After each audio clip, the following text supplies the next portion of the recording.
This is Fred Richani. In this interview, we chat with Dr. Erin MacDonald, PhD, an astrophysicist. She's also a writer, speaker, producer, voice actress, and science advisor, best known for her work as the official science advisor for Star Trek. She also voices Dr. Erin MacDonald in Star Trek Prodigy and the video game Star Trek Online. How does it feel to really be further entrenched in the Star Trek universe where now you're not just a science advisor, which is awesome in itself, but to actually be part of the lore and the canon of Star Trek?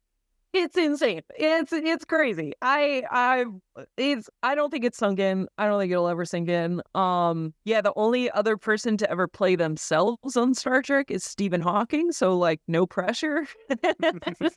And I just laugh because when I was in grad school, all I wanted to do was work at Starfleet Academy, but that wasn't a thing. I was 200 years too early. And now I do work at Starfleet Academy, so somehow I made that work.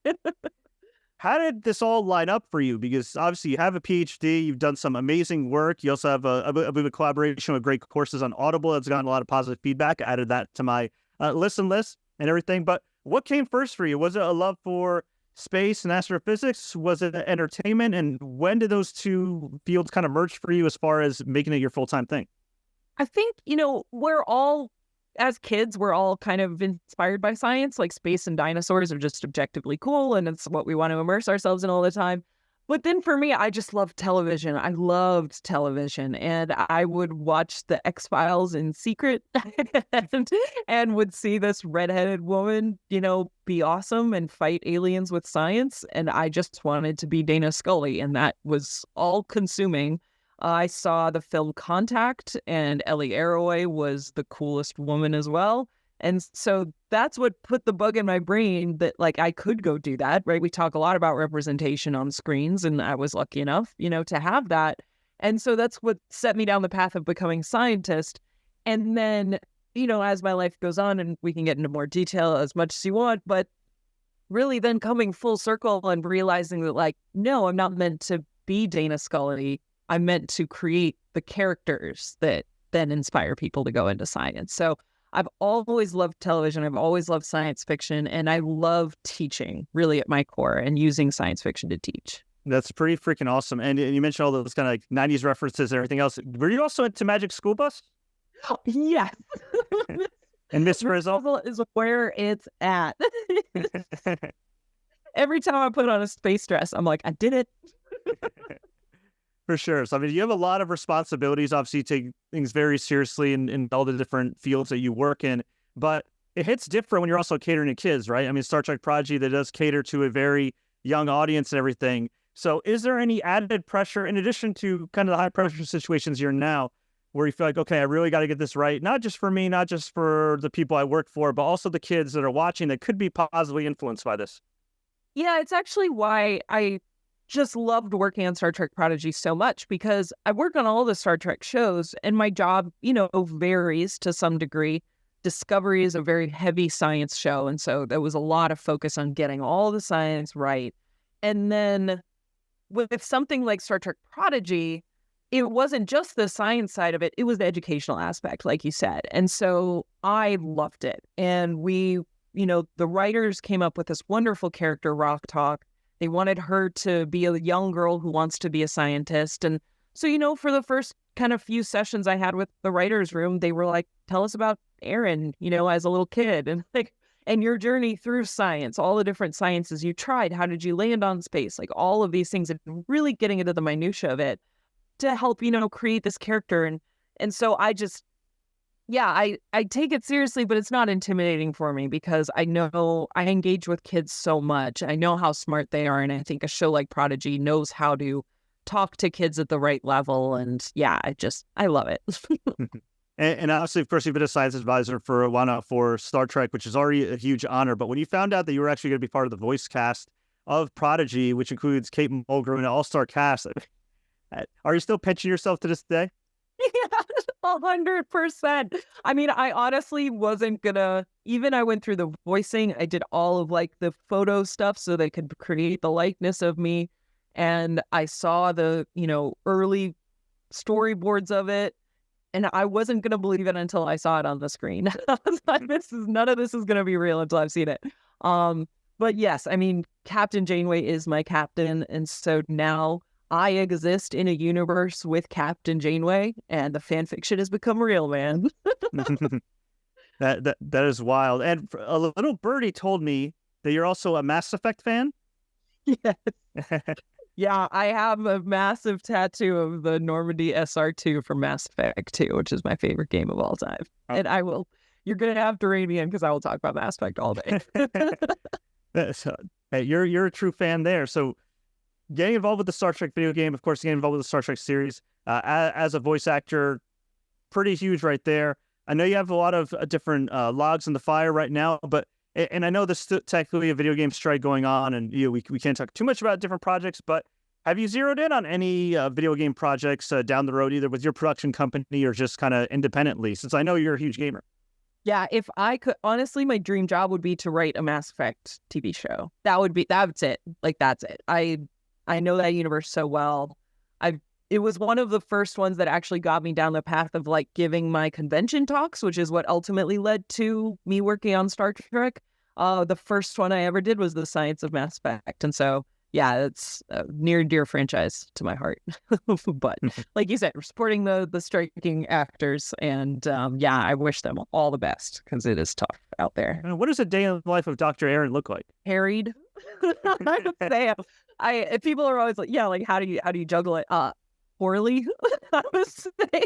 A lot, anyone who sort of works in the creative space, and especially in LA and in Hollywood, you're trying to work on projects, you're trying to stay inspired, you're always wanting to have things going at any one time, and it's hard, and it's a lot of work. And the quote I always like to come back to is from Lucille Ball, who's a huge idol of mine, who said, I don't believe in luck. Luck is hard work and knowing what is a good opportunity and what's not.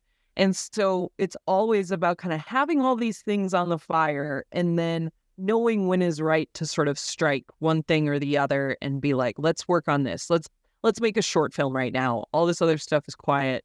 I got some time. Let's do it. And then I burn myself out. And then I'm like, I'm going to work on my book for a little bit.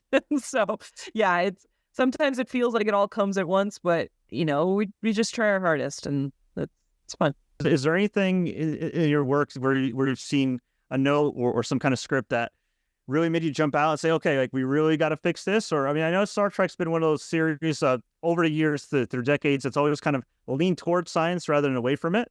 But is there anything that you're proud of that you say, okay, I did tweak this and it made a difference in the series? Yeah, a lot of time. So I'm very proud of the science we baked into season 3 of Discovery with the burn and how we added to the canon of dilithium. People can read. I wrote an article with my colleague who did the biology of the burn, Professor Mohammed Noor.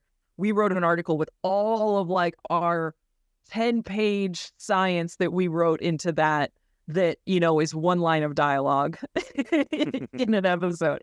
So that I'm proud of. The other one, a lot of times with Star Trek, like you said, it leans toward the science, but some wacky stories come out of it. And the important thing is knowing when not to explain something and just let it happen. As soon as you try to explain this, your audience is going to be like, wait, what? That's crazy. And I tried to do that with the musical episode of Strange New Worlds. When they came to me with that one, I was like, great, have fun. Let me, I'll talk to you about the next episode. And they said, no, like, this is Star Trek. If we're doing a musical episode, there's going to be a scientific explanation and a scientific solution to it. And I'm pretty proud of how it came out. I watched it and I'm like, man, I think we kind of stuck the landing with that one. It felt very Trekky. And so that one I'm really, really proud of too. Love that. And no shade to any other science advisors, but I would assume what makes you so good at your job is not just, of course, your knowledge in astrophysics, but also the fact that you seem to have a great imagination and an appreciation for imagination with video games and entertainment. For sure. I think that's one of the things that is often overlooked in the role of a science advisor is that it is an incredibly collaborative, creative process. And so I'm lucky that as I build the relationship with the writers and the showrunners over time, we build a trusting relationship that they let me sit in the writer's room and help pitch ideas and help kind of refine storylines. So yeah, it's an incredibly creative position. And the successful, science advisors who came before me, they did go on to be staff writers and TV show executives and showrunners. And so that's definitely a path, that I would like to fall down as well. So what you're saying is when you watch Loki and you see all the antics with the TVA, you're not throwing your remote at the screen. You're able to turn your brain off and be like, oh, this is pretty cool. Exactly. And as long as it feels consistent and you're finding that right level, the way I talk about science fiction is it's a broad spectrum. It's like heavy metal, right? From science to fiction. There's a lot of different realms we could go into there. And so just honing in on what the tone is and where the science needs to be. I'm going to be very different watching The Expanse to watching Loki. That said, I am a member of the TVA. You know how to manage timelines. There you go. And I would be remiss if I didn't mention your awesome work as the CEO of Spacetime Productions. It is your production company. You did a lot of great work giving marginalized voices a spotlight, especially in the LGBTQ community. I would love for you to just kind of discuss your mission with Spacetime Productions as well as any upcoming projects you're allowed to talk about.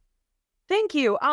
So I started the company, like you said, and a lot of it was kind of to manage just my own work in the entertainment industry. And as we were going through the pandemic and talking to friends and trying to think of what we were doing, like I said, looking for those opportunities when they come up, realizing that we're really smart people and we're just waiting for the phone to ring. Like all of our ducks are in a row. We've done everything right. We've got the agents, we've got the samples, we've got the acting reels, whatever it may be. We're just waiting. And we should make stuff. Like we are smart. We are capable people. So let's take the reins and let's take ownership of our own careers. And so that's kind of where the first short film came from, was from those conversations. And it was a story that, my friend's Mary Chieffo, she played L'Oreal in Star Trek Discovery, and her partner, Maddie, had written this script. And it was a love story. It was a time travel love story that happened to be an LGBTQ love story. But one of the things that I really tried to make a mission of as the producer who's in charge of hiring people was to create a very diverse set and have not only that representation on the screen, but behind the scenes. And the amount of times that I was told by people who were working on our short film how it was the best set that they'd ever worked on. They felt so safe and seen and represented. And we have pronoun pins, and people are comfortable and feel valued. And that was that drive where I was like, this is what I want to do. And this is the type of thing that I want as a producer. So long story medium, flashing forward, I then made my next short film with a friend of mine, Jessie Earl. She goes by Jessie Gender on YouTube. And similarly, Star Trek fans were sitting around and she's like, I have an idea for a story I'd really like to make a short film out of. And I was like, let's do it. Let's do it. No one can stop us. And that film is called Identities, which just came out. So that is streaming on the Nebula service. People can watch it now. It was written and directed by Jessie Earl. And we had a nice appearance from John Delancey. So he was nice enough to be in our film. And once again, I was just incredibly proud of the representation that we got behind the scenes and the compliments we got for creating such a safe set. Fantastic. Much respect to you and your crew for that. And also, too, you mentioned one of your goals is to eventually be a showrunner. I mean, you're setting the precedent, right? You're leading by example, and hopefully, knock on wood, you get to that spot soon enough in your career, and you can kind of set the tone for everybody else. Thank you. There's so many parameters and variables that we can't control in this industry, but when you can control it and you can make stuff and make great things, it's time to seize that. So thank you. I appreciate it. For sure. Absolutely. Well, before we go, I just want to let everybody know they can visit erinpmacdonald.com to follow all your awesome work. Before we go, Dr. Erin, we always like to ask our guests some kind of quick and rapid fire questions just to get to know them better. Are you ready? Yes, let's do it. I love it. All right. Favorite late night snack? Oh, pizza. Right. Favorite color besides red, obviously? Green. Dark green. Yeah. There you go. Favorite video game besides the Mass Effect series? Oh, that's mean. Dragon Age Inquisition. Oh, that's one of my favorite. I love that. Oh my goodness. Yeah. No spoilers, but that's Solus is very sassy and very shady. I have opinions. We'll have to get on another time for that one. So I'm guessing you're going to be excited to play the next Dragon Age coming out? Oh God, do not break my heart, Dragon Age franchise. It's been so long for this game. Oh my gosh. 10 years. And yeah, and it had some space elements too. So right up your alley. I know. I love I love that franchise. But yes, in those answers, you very much got to know me as a video game. My niche. Back to Mass Effect without any spoilers for me that hasn't played the games yet. What is your favorite Mass Effect game out of the 4 that have come out? Mass Effect 2. But I do think people gave Mass Effect Andromeda too harsh of a time, and they need to go back and give it another try. It's really good. Was there anything wacky, whether advising Star Trek or another show, that you said, okay, this is a little too crazy, if you're allowed to talk about it? No, nothing's crazy. They're fun challenges. But I will say the sinking feeling I had when I walked into Prodigy, still fairly new into the Star Trek science advising and not wanting to screw up my career and the opportunity. And they said, we're really sorry, but our ship has a star for an engine. I hope you can science that. And it's a fun challenge, but daunting.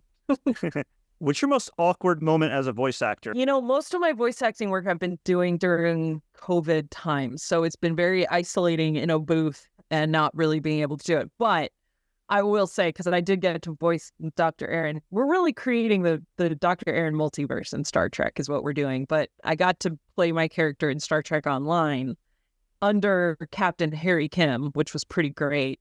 And then I did get to say, the line, I'm a doctor, not an engineer. So I'm not an engineer, not a doctor. And that was pretty fantastic. So there you go. Yeah, check that out on your sizzle reel. Good stuff. Iconic Star Trek line, yes. What's the best piece of advice you have for success? I kind of shared the Lucille Ball quote about knowing what is a good opportunity and what's not, and a lot of hard work. But I would also say, the piece of advice I got when I started working in the entertainment industry was don't go into this industry to meet your heroes. Go in it to meet your peers and create great stuff together, because then you will become the heroes. And I think that is incredibly true, and just not trying to work with these directors or writers or actors that you idolize, but make the next ones. You are the next generation. And so that's what I would advise. Great advice. And we'll get you out of here on another high note. Why should people watch Star Trek Prodigy? On Netflix. It's amazing. If you are intimidated by Star Trek as a franchise, I get it. It feels like you have to go back to 1966 and start watching it from the beginning. Start with Prodigy. It's accessible, it's fun, it's kind. It is all the best elements of Star Trek. And when you finish that, you will have gotten through Star Trek 101. So that's what I recommend. Amazing. Well, Dr. Erin, thank you so much for your time. It was a pleasure to learn about your journey and, of course, all the awesome work involved in Star Trek. Before we let you go, where can we find you online, and where can we find you next? Watch Star Trek Prodigy. And I don't really have stuff immediately coming out. It all just came out, as these things do. But people can find me online. I'm at Dr. Erin Mac, DrErinMac, on Instagram and on Blue Sky, which is a very fun place. If people aren't there yet, they should go there. And that's it.